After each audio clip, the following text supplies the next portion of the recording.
Did it cut out again? It cut out again. It's broken. It's terrible. Never mind. Did you get any of what I was saying? I got first couple sentences and it cut. Oh, yeah. Yeah, I'd still pretty much do what I'm doing. I would just be better that the places I did it in, I would invest in. Like, money's no issue. I see there being too much problem in getting an audience. If money's not an issue, buy yourself to everything. Yeah. But I always I employ my band, good salaries, I do everything right. I've made enough mistakes, so I know how I would do it right. I probably wouldn't need money to not be an issue. I probably I'd just do right now. So yeah, but if money wasn't an issue, the music would just be still the same. Just perform to places and marketed in a bigger way with the backing for it. But that's not the case, unfortunately. So I can't. Money is an issue. Yeah.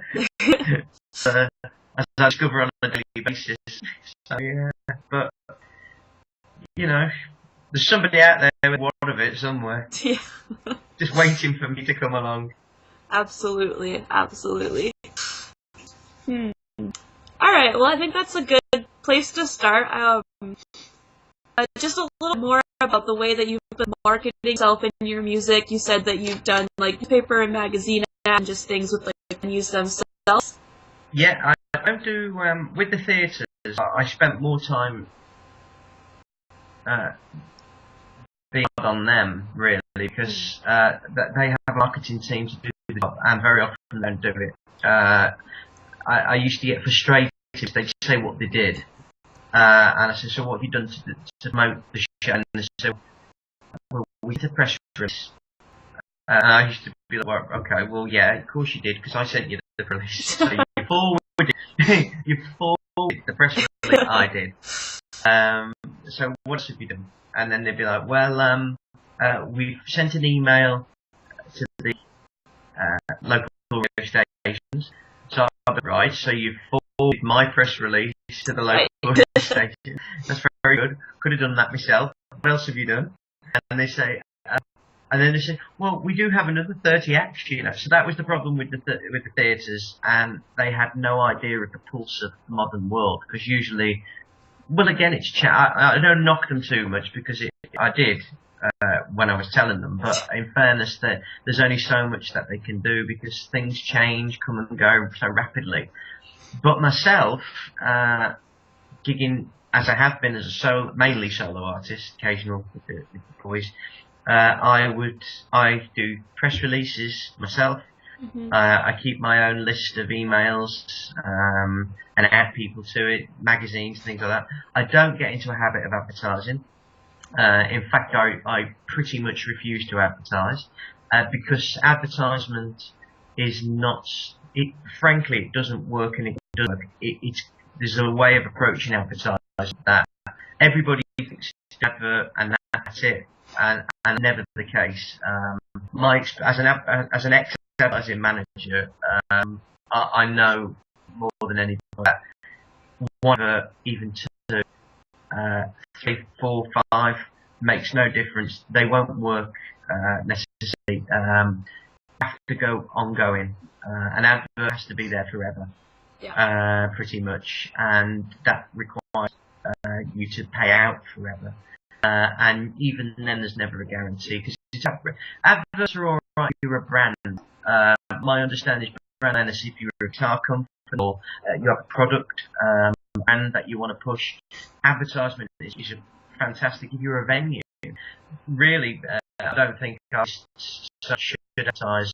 Venues should do their own adverts, so they build their brand, their venue as the brand awareness of which we all fit in. And so, yeah, I do adverts. I had a dabble, but I also knew it wouldn't work when I did it. So, there's an approach. It does work, but it's how you do it. So, I dodge adverts quite a lot, but I do the press releases. I have done viewing. interviews. I radio. I often get the BBC. You often get BBC radio interviews, which was nice. Local radio were very, very keen on it. Not all, a fair few. But again, it's difficult. And then it's very limited to who would turn up. I think I sort of slowed down on it when I realised that, and I don't want to. I hope I'm bursting your bubble in any way, so, so I'm being truthful. The reality of it was that adverts did sod all. Usually when I got some editorial in newspapers or never in magazines, unfortunately, because magazines are a little bit hyped. They've got more hype about them than they have reality, I think. But in the newspapers, I usually edit a little bit of editorial and a small picture. Usually got me maybe an extra 6 people walk through the door. A BBC radio interview could get me anything 5 or 6 to maybe another 5. No more than 10 people through the door. Okay. And that's when I started doing because I'm doing all this for 10 people. And I thought, if the venue can't be bothered doing it, why should I? I got a bit like that, unfortunately, because it was giving up a lot of time to update your mailing lists and your database up to date. And my dog requires at least 3 miles walking a day. So, and I thought, this is valuable walking time. But that's only how I found it. That's from my perspective. It might be totally different. You might see the world. You might see things that I don't see, and you might, because at the end of the day, you're around other people doing a course. You've got experts teaching you. You have a wider understanding. I only know what I learned in my field. So, well, what have you done to market yourself, musician, outside of just gigs specifically? I did. I had an album last year that I did, and I got that out onto the main platform, CD, which is the main, one of the main things. So that went out. That's out on Amazon, YouTube, blah blah blah. And everybody I spoke to said to me, "Oh, whatever you do, don't get CDs. Don't bother with CDs because they're not worth it. Nobody bothers with CDs anymore. Everybody downloads." So I said, "Okay, fine." But I didn't feel confident in that. I still think I'm a good judge. Know. And everybody who said to me was like 18. And see, I've got music and are relatively young. And I don't bother with it. We don't do it. And we, And I was like, fine, okay. I still think you should CDs. No. And plus we've got no money. So I said, right. So I took out, loaned a bit of money and I had 1,000 CDs printed, and I made in the last year £20,000 CD sales. Nice. And I've made £45 off digital sales. So that tells me I wasn't wrong. So, absolutely. So I've got CDs and I've got downloads. I did press releases, which I sent to again targeted radio programs, national and local, on various BBC stations, and a few independents. But the problem with the independents is they only tend to cater to advertisements and pop music, so it's not really a failed attempt. But I did target magazines, niche magazines. The own magazine that I worked for, they didn't use it all, but I didn't like the editor. And then the other magazines I worked with was Art Magazine, which is still Unreal, it's called. That's featured. There was a couple of others, Blue magazines and things like that. So they did some article reviews. It met with mixed response, mainly nice. A couple of where the editors were reviewed it was fine. Where they had what I would call unexperienced review it was mixed. Some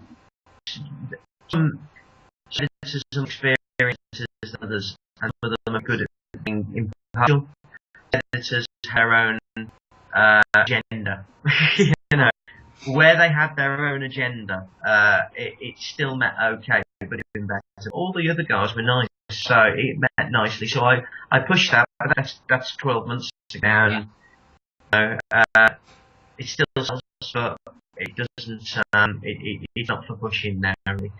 And I probably won't be doing another one for a while, because I've got a CD that I did in 2009, which is a cover of rock and roll classics, really, and I've got about 1,000 copies of that still picked up. So what I've put that out for selling on gigs now. I've realised the place to sell is still live. Push that.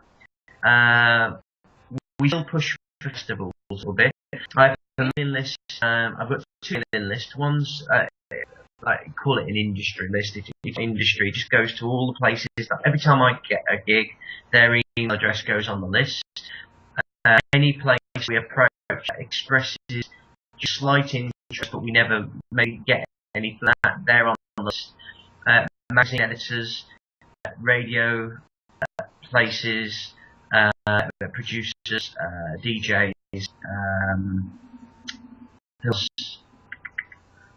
some specialist guitar industry, who I got to know as clients when I was on the magazines. I have them on it just in case they might have a string they pull. Else? I have all of that. I'm on the website when it's working. You've got a little thing that you can sign to my email updates, and I usually do maybe once every 2 months to every quarter. I don't want to end up people's boxes, and I don't become a pest, so I limit it to. I give people a list of where I input a quarter ahead. So I tend to get January, February. If something really good happened, then I would blast everybody. Otherwise, I keep it to 2 months with that. I just put out a few tracks that were left over from a video session. I did a little video recording session. I'm not happy with that looking back, but it rushed in time just to have some presence, right. And something visual. But the audio files were good, so I put 4 of those out as a single and put that up on my website and on Bandcamp, which I used to sell my CDs. Mm-hmm. I use Bandcamp because I can make money off it, whereas if you use iTunes, you earn fractions of, you earn a few cents for each. So, whereas if you sell it yourself on Bandcamp, I think you give them 10% of the overall, which I'd rather than 10% and earn most of the money than lose most of it to iTunes and so I do that. So yeah, I try and bring a couple of fresh tracks out there. They're all leftovers really from past recordings, so I'm utilising the leftover material, so I have to spend out more than I need to. I still send out hard copy posters as well as digital. I send a digital copy version for them to print, and I also a month before, usually maybe a month and a half before, send out a couple of A3 posters for them to hang up. Again, I don't really know. You can judge how well they do, whether they do anything. But if you don't, the thing I believe that people will look at. Also when I've done a venue, I leave them a copy of the CD and ask them to play when I'm there. So so that people hear it. If people don't like it and they ask you to turn it off, then by all means turn it off. But consider playing it. It cost me pence to make, technically. So I do that. I have a fair few things. I don't always remember to do everything. That's for sure. And I offer them certain gigs. Not only that, a lot of my gigs get rebookings 3 or 4 times a year. So again, 3 or 4 times a year playing in a place in the corner of their room. There's only so many times you usually on your visits. So that's another thing, that you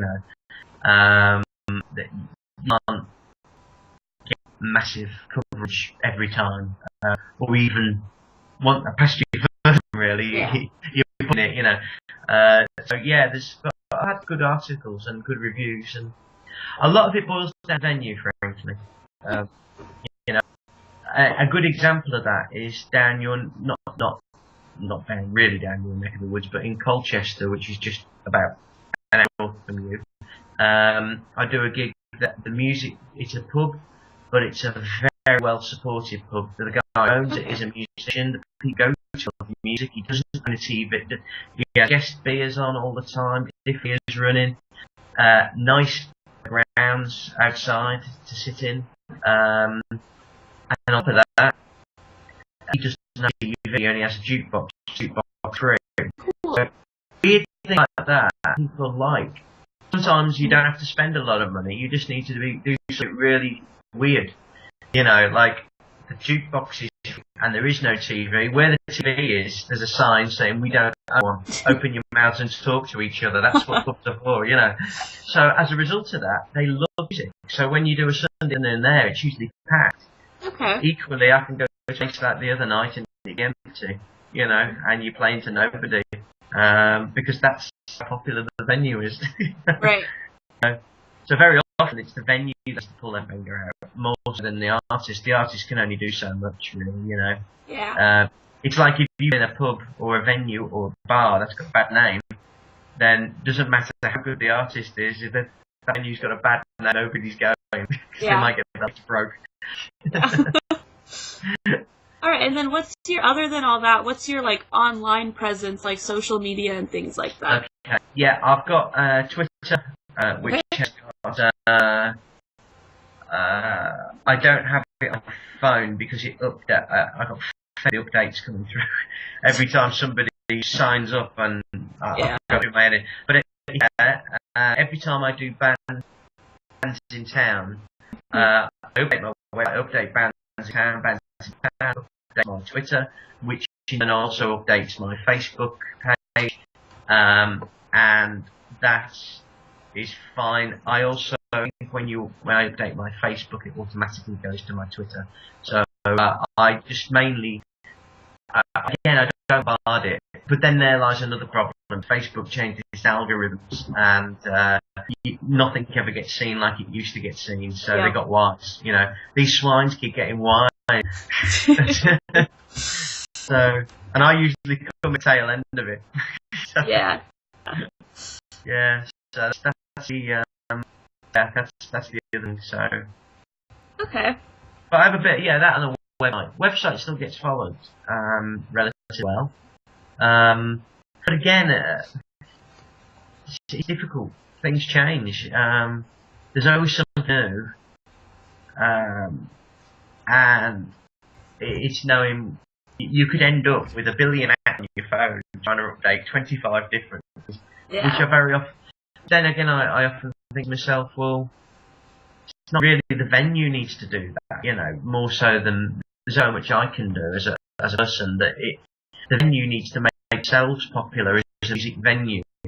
And I, you know, my following will follow me on round the way, you know, they'll remember to see me, but the venue, it's often venues that need to pull around because they're the people who, if I lose the venue's down, I don't have a place to perform. So to speak, if I die, they can still bring in the 25, 50, 60, 70 acts a year.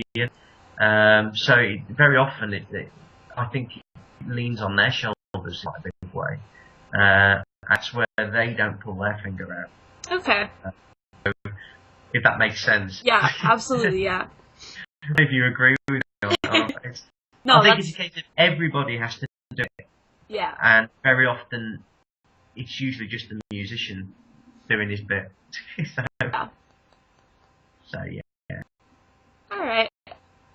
Well, it's definitely good to get some of that information things, so I'll definitely having some more research and thinking of some different opportunities out there, and Well, we'll give it some thought. I mean, like I said originally, and I sorry it took a week for us to chat, but I will not be anywhere offended if you turn around in a few days' time and say, do you know what, there's I can do for you. Because, to be honest, I can't, I feel like I've probably exhausted most the avenue. So unless avenue I'm missing, or not that might not be that the avenue, but the approach you take down that road. Maybe I've run down the roads and I should have walked a bit slower on them. I don't know, but give it some thought. But I wouldn't be offended if ultimately you can't see anything comes up. It would offend me in any way. Okay. I'll still go for my Starbucks in the morning, and I still sit there reading my book, and I'll still be walking my dog. So there's no great loss, put it that way. On the other hand, I do have a very niche thing. Technically, it's very often everyone's looking for. So Exactly. Yeah. There's a lot of potential there, so I think we can figure something out. The only thing I have got against me that is that every day that goes by, you get a bit older, and I'm not 19. And when I was 19, that is one thing. When I was 19 years old and I was the baby, oh, look at the young lad up there. That's gone now. Nobody has to anymore. Now I'm told to shut up just as any other person. So yeah. So, but some thoughts. See what you think.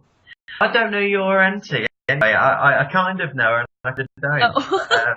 I've never actually seen what she looks like. I've only heard her voice transmitting music over the internet. Yeah, I'm not confident that I've met her in person either, to be perfectly honest with you. Oh, fair enough. She sounds quite elusive. Yeah, she's like my mom's dad's sister, so... Okay. Yeah, she's been in a different state for all of the time that I've known of her, so... Yeah. Oh, wicked. But, where are you from? Whereabouts are you from? I'm originally from Edinburgh, but I lived in Colorado for about 10 years, so picked up the accent and... But you're originally from Edinburgh? Yep. Oh, wicked. Okay. When did you leave Edinburgh then? 2001, so... Okay, not long ago then. No, that's bad. Depends how long you were when you left it, I suppose. But yeah. Oh, that's cool. I was up in Edinburgh last year. I did some gigs at the Playhouse Theatre there. Oh, cool. And I've been to Musselburgh, which is the side of work there as well. So that's just on the outskirts. Yep. So I go to Scotland quite a lot. But that's mainly with the Johnny Cash show. Yeah. We still have a couple of those theatres going because some of them are profitable still. Most of them are, we've sort of drained what we could. We've took every penny there in that market now, and that Johnny Cash scene is fading bit by bit. He's dead 12 years. The peak following his death peaked around 2 years ago. Since then, it was growing, and now it's dying. And we still do well in Glasgow. We still do well at Salford in Manchester. I'll be the week after. Okay. But we still clean up there financially. But the guy who does it cleans up. So Scotland's always been a good one with that guy. It's these people are wild. Yeah. The Scottish people know how to have a good night. You got any plans on getting your Scottish accent back then, or stick with the one you? Where in London are you then? Right on the East End in Whitechapel. You know it? The East End. Yeah. Ooh. Yeah. Nice. Alright. Probably better than it was. Yeah. Just wondered how many bodies might be better than your student accommodation. Yeah. Right across the street from the Jack the Ripper tour, so. Really? Yeah. Oh, kid. Yeah. Oh, is it then? Sounds fantastic. That's just the kind of thing you want to live in, isn't it? Oh, absolutely. Nip out, get me coffee in the morning, my latte, say hello to Jack the Ripper. Yep.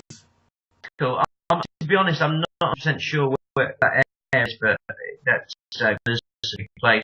When I go down, I've been to the stand a few times to watch shows and around Covent Garden and all that. So I don't really know it too well. Are you anywhere near Liverpool Street Station? Yeah. Oh, is that walk Minute walk from there, so. Towards the Shard and all that kind of area? Yeah. Okay, yeah, I know it. Yeah, fast fun. Oh, very nice. Do you like it? Yeah, London's a fun place to live, so. Is it? Yeah. Oh, fair. Yeah. I think, how old are you? 18. Yeah, that's why London's a very exciting to live. Yep. I spent the time travelling to him when I was clubbing. I spent a lot of time in London, and but now my ambition is to get a narrowboat canal and not see anybody and not speak to anybody. I'm a bit. I wore myself out clubbing, so I now look for the quiet things. Fair enough. I'm like a pensioner. Like a pensioner. Give me a blanket and a big check. So, very good. Well, I'll leave it anyway. And I'll give you something to think. And but like I said, I won't be offended if you think the sod all. I will not be offended. We'll figure something out. So. Yeah, give it some thought. See what you think. Cool. Well, thanks for chatting with me. And that's all right. And I'm sorry for took my hind leg off you there. I do go on. I'm not at all. Talk a lot. So. But thank you for your time, and yeah, thanks for taking an interest. Yeah, absolutely. So have a good night, and I will. I'm going to go and cook now. Nice. All right. We'll speak soon. Thank you very much. Take it easy. Thank you. Bye for now. Bye. Bye.